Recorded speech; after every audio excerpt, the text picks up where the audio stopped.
Welcome, everybody. Welcome to Ban This, the show where I take a look at a piece of art and make an argument as to why I think some people would think it'd be a good idea to either outright ban it or at least make some good choice cuts. Today, I've got a film from a comic genius who is no longer with us, which is kind of old news, so I don't know why I even set it up. It ain't like he died this year. You know, it's not like somebody like Romero who died, last year, 2018. Or was that 17? It was pretty recent. Although, he died fairly recently too, this guy. But not enough to really, for me to bring it out. It ain't like he died 2 days ago or something. It's been over a year. So I don't know why I brought it up, because it's not really important to this movie. What's important is to why somebody would want to ban this movie for stupid reasons. My argument for this comes from one particular character.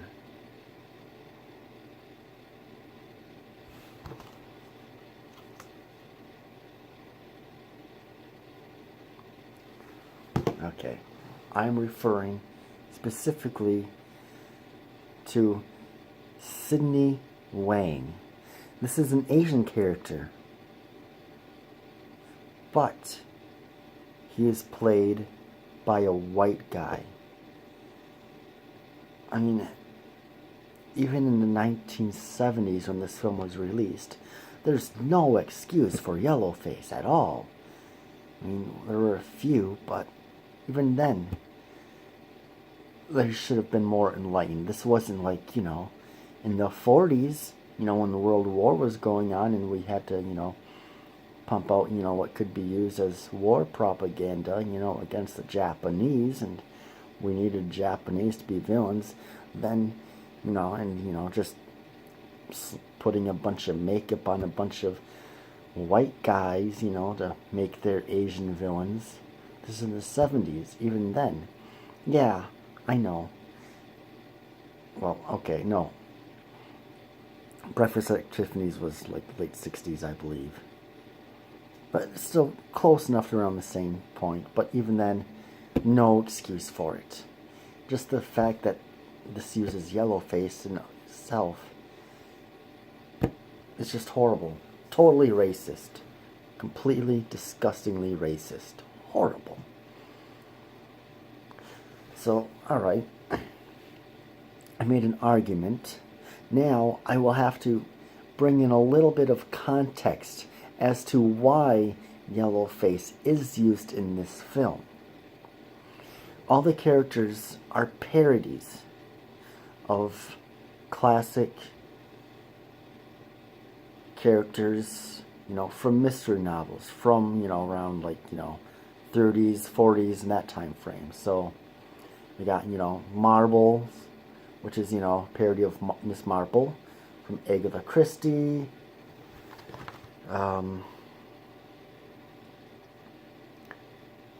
Sam Diamond is a parody of, Spade.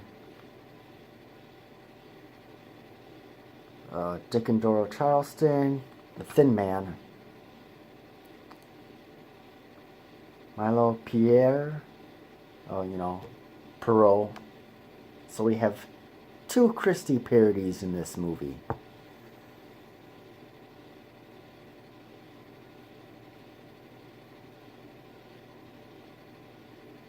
Okay, I already said Jessica Marbles. And Sidney Wang is a parody. Why can't I think of the guy's name? I just had him.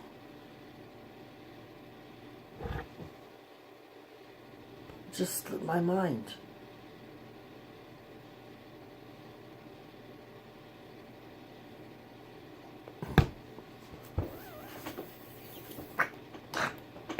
What is his name?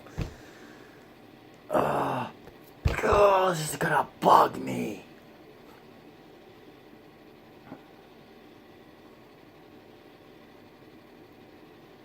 Charlie Chan. Yeah, Charlie Chan. He is a parody of Charlie Chan. And the yellow face comes from, not only is this parody, of the character, but it's also the style. So, the very, very early Charlie Chan films, which would have come out around 30s and 40s, was in fact Yellowface. So it's just a parody of that aspect. So yeah, it would rub some people wrong, but there is much more of a point to it. It's, it's not like Breakfast at Tiffany's where,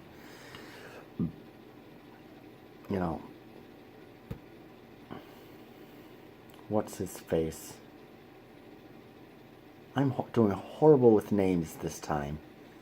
But anyways, it's not like, not as glaring as the yellow face in Breakfast at Tiffany's, because there's more of a point. It's parody. It's a parody of something that's been done. It's a parody of the character from the 40s. So it makes much more sense in here than some other films. So if you look at it in context, it shouldn't be as bad, but of course that's not going to deter some people from being offended by it, because, like I said, there should be no excuse in it. In their mind, there should be no excuse for it. I don't care. I get the joke. It's a joke. This film is a comedy. It's a parody of detective novels. Humor. Do you understand it? So, alright. I got that out. Let me talk about this film and what I feel about it. Neil Simon is a comedic genius. This is from the guy that also gave us The Odd Couple. That is a hilarious play. It's pitch perfect. The gags are beautiful. And the gags in here are also fantastic.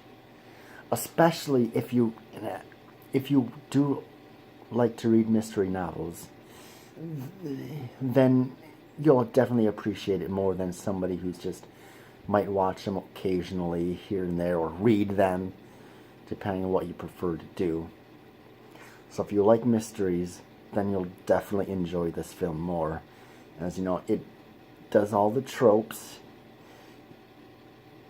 and all the endings that one can complain about. It does all of them, and then pulls the rug out and just disbands all those.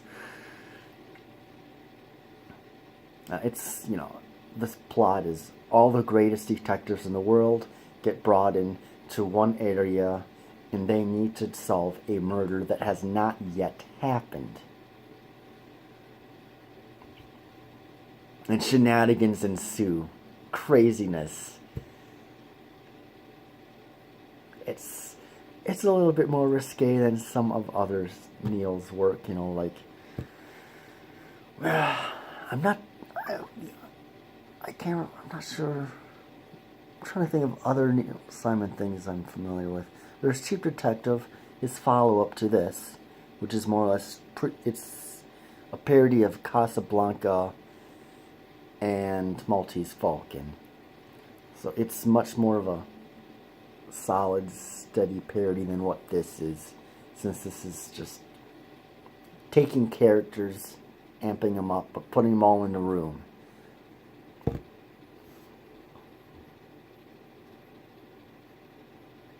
So yeah, this is a fun film. It uses some stereotypes, with a lot of the characters, French stereotypes and Asian stereotypes, but that's part of the parody. That's how parody works. Hilarious film. This is a movie I grew up with as a kid. One of the movies I would watch over and over again. This film helped shape my taste in movies somewhat. You might not know it if you look at my movies and what's in my collection, but this was a favorite of mine, and I love it to this day. So if you want to see a good send-up of mysteries novels, this is definitely something to check out. And that's about it for this one. If you have an idea for a film you'd like me to check out, let me know in the comments below, and check me out on BitChute, where you can see most of my videos there on well, as opposed to YouTube. And for social media, check me out on Minds, and check out the Stardust app for a bunch of short reviews for myself and others. Link in the description for all those. And I will see you tomorrow. Take care, everybody.